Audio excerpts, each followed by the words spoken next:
عام طور پر جب ہم ٹیکس کے بارے میں سوچتے ہیں تو ذہن میں بہت پیچیدہ اور خوش قسم کے معاملات آتے ہیں، لیکن کبھی کبھی کوئی کیس ایسا سامنے آ جاتا ہے جو نہ صرف قانون کی باریکیوں کو سمجھاتا ہے بلکہ ہماری روزمرہ کی زندگی سے بھی جڑ جاتا ہے۔ آج ہم ایک ایسے ہی کیس کو سمجھیں گے جس کی شروعات میاں بیوی کے درمیان ایک تحفے سے ہوئی اور اس کا اختتام ٹیکس قانون کے کچھ بہت اہم اصولوں پر ایک فیصلہ کن بحث پر ہوا۔ یہ تجزیہ صرف قانون کے طلباء کے لیے ہی نہیں بلکہ ہر اس شخص کے لیے دلچسپ ہے جو یہ سمجھنا چاہتا ہے کہ قانون اور ہمارے ذاتی معاملات کیسے ایک دوسرے سے جڑے ہوئے ہیں۔ ذرا سوچئے، آپ کو اپنے شریک حیات سے کوئی تحفہ ملتا ہے، کیا آپ کے ذہن میں آئے گا کہ ٹیکس والے اس پر بھی سوال اٹھا سکتے ہیں؟ یہی وہ بنیادی سوال ہے جس کا جواب آج ہم تلاش کریں گے۔ آخر وہ قانونی لکیر کہاں کھینچی جاتی ہے جو خاندانی لین دین کو کاروباری ٹرانزیکشن سے الگ کرتی ہے؟ تو اس سوال کا جواب جاننے کے لیے ہم ایک بہت ہی دلچسپ اور اہم کیس کا جائزہ لیں گے۔ یہ کیس نہ صرف حیران کن حقائق پر مبنی ہے بلکہ یہ ٹیکس قانون کے کئی اہم اصولوں کو بھی ہمارے سامنے واضح کرتا ہے۔ تو آئیے اس کیس کی تفصیلات میں چلتے ہیں۔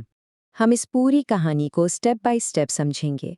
سب سے پہلے ہم دیکھیں گے کہ اصل میں ہوا کیا تھا، پھر ہم ٹیکس ڈپارٹمنٹ کا موقف جانیں گے اور اس کے جواب میں ٹیکس دہندہ نے کیا دلائل پیش کیے، اور آخر میں ہم دیکھیں گے کہ عدالت نے کیا فیصلہ سنایا اور ہم سب اس سے کیا سیکھ سکتے ہیں۔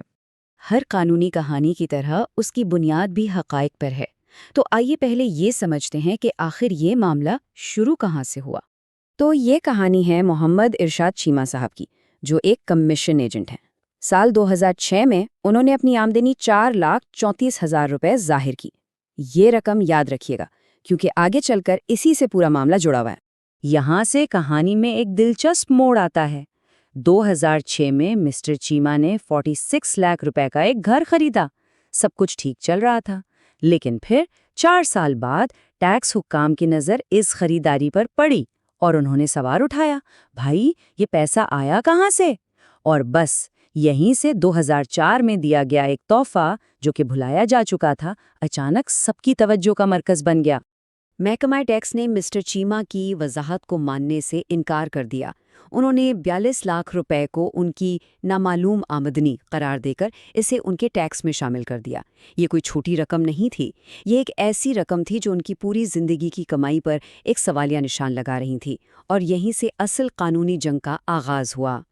تو سوال یہ ہے کہ ٹیکس حکام نے اتنی بڑی رقم کا دعویٰ آخر کس بنیاد پر کیا؟ آئیے ان کے قانونی دلائل کو سمجھتے ہیں۔ انہوں نے انکم ٹیکس آرڈیننس کے ایک بہت ہی طاقتور سیکشن کا استعمال کیا۔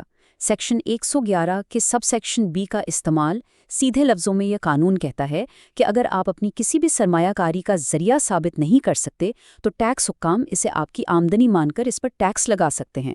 یہ ایک ایسا قانون ہے جو ثبوت کا سارا بوجھ آپ پر یعنی شہری پر ڈال دیتا ہے۔ سارا معاملہ اس ایک نقطے پر آ کر رک گیا، کیا ان کی بیوی کا دیا ہوا تقریباً 40 لاکھ روپے کا تحفہ اصلی تھا؟ مسٹر چیمہ کا کہنا تھا جی ہاں بالکل، لیکن ٹیکس آفیسر نے اسے ماننے سے صاف انکار کر دیا۔ یہ صرف پیسوں کا سوال نہیں تھا، یہ ایک خاندان کے اندر کے اعتماد اور اس کی قانونی حیثیت کا سوال بن چکا تھا۔ اچھا، تو ٹیکس ڈپارٹمنٹ نے اپنی چال چل دی۔ اب باری تھی مسٹر چیمہ کی کہ وہ اس کا جواب دیں۔ ان کے وکیل نے ایک بہت ہی ہوشیار اور دو طرفہ دفاعی حکمت عملی اپنائی۔ ان کا دفاع 2 بڑے ستونوں پر کھڑا تھا۔ پہلا، انہوں نے کہا کہ ٹیکس ڈپارٹمنٹ نے جو کارروائی کی ہے اس کا طریقہ کار ہی قانونی طور پر غلط ہے، اور دوسرا، انہوں نے حقائق کی بنیاد پر یہ ثابت کرنے کی کوشش کی کہ تحفہ بالکل حقیقی اور جائز تھا۔ اب یہاں قانونی حکمت عملی واقعی دلچسپ ہو جاتی ہے۔ پہلے تو انہوں نے طریقہ کار پر سوال اٹھایا، کیا ٹیکس حکام کو قانونی طور پر یہ اختیار بھی تھا کہ وہ اس پرانے معاملے کو دوبارہ کھولیں؟ پھر انہوں نے حقائق کی بات کی، تحفہ حقیقی تھا، بیوی خود ایک ٹیکس دہندہ تھی، اور سب سے اہم دلیل یہ تھی کہ 2004 کے معاملے پر اب سوال نہیں اٹھایا جا سکتا کیونکہ قانون کے مطابق اس کی میعاد ختم ہو چکی تھی، یہ ٹائم بارڈ تھا۔ دونوں طرف کے دلائل سننے کے بعد اب وقت تھا فیصلے کا۔ اپیلیٹ ٹرائبیونل، جو کہ ٹیکس کے معاملات میں ایک اعلیٰ عدالتی فورم ہے، اس نے اس کیس کا گہرائی سے جائزہ لیا۔ تو کیا لگتا ہے، فیصلہ کس کے حق میں گیا؟ کیا ٹرائبیونل نے بیوروکریسی کی بات مانی یا ایک عام شہری کے دلائل کو زیادہ وزن دیا؟ انصاف کا ترازو آخر کس طرف جھکا؟ فیصلہ ٹیکس دہندہ کے حق میں ایک زبردست فتح تھی۔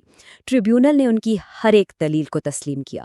انہوں نے کہا کہ ٹیکس حکام کا کارروائی کرنے کا طریقہ ہی غلط تھا، تحفے کو مسترد کرنا غیر قانونی تھا، اور سب سے اہم بات یہ کہ وہ اتنے پرانے معاملے کو دوبارہ نہیں کھول سکتے تھے۔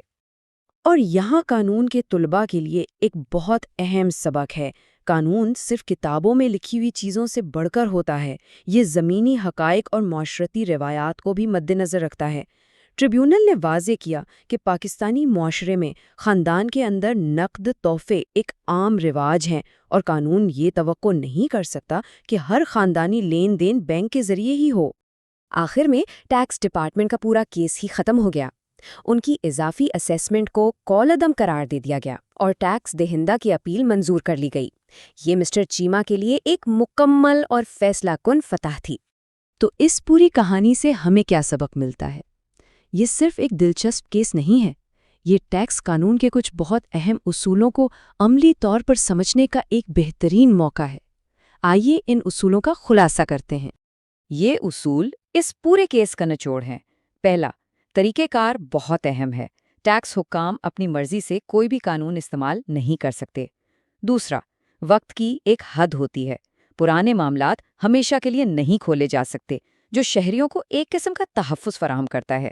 اور آخر میں، ثبوت کا مطلب صرف بینک کی رسیدیں نہیں ہوتیں، خاص طور پر جب بات خاندانی معاملات کی ہو۔ ایک حلف نامہ بھی اتنا ہی مضبوط ثبوت مانا جا سکتا ہے۔